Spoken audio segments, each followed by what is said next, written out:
The way I look at it is like, just zoom out and say you've got a country the same size as Japan, you've got the country the same size as the UK, right, in terms of land size, but we've got a lot less people and yet we've got more expensive houses. Yeah, well, what Chris is saying is, look, we have to densify our cities, particularly around big transport hubs.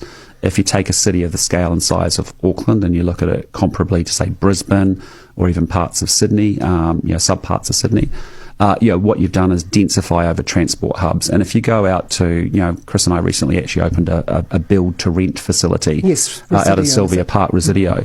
And honestly, go there. It's a fantastic development, right? Where actually people can get long-term rentals, walking distance to Sylvia Park. So why not ask them to build 10 around Auckland? Well, that's what we want to do. And we haven't encouraged investors to go off and invest in something like a build-to-rent program. Now, build-to-rent is just one thing that we can do around getting more rental properties into the market. The reasons we did the Bright Line test and the interest deductibility is to make sure we keep that private landlord market, open as well. And there's more that we've got to do. And what Chris is announcing today is actually thinking about how do we actually build more houses and make it more affordable for people to own. Now, there's a whole bunch of things in that space as well. Like, our building products are really expensive in New Zealand. It costs us 50% more to build a house in this country than it does in Australia. And it turns out we can't access building products that are approved for use in America or the UK or Australia or Singapore or other countries that we would respect those jurisdictions. And as a result, our own building products are very expensive.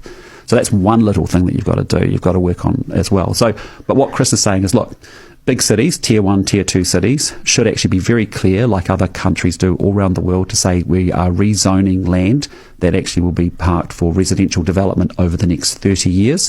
Whereas in New Zealand, it's tended to be, I exaggerate a bit, but it's been a bit ad hoc, because you have a farm that then gets rezoned. The price goes up 15% as it gets into residential subdivisions, and it happens in ad hoc places across the city, and it's not planned development as such. So yes, we've got to expand out on the city limits. We've got to protect the productive lands for sure, and the growers. How do you do both? Well, we can. Our top 5% of land we can certainly protect very strongly. That's very productive growing lands, and I think we can do that, as well as obviously expand the piece.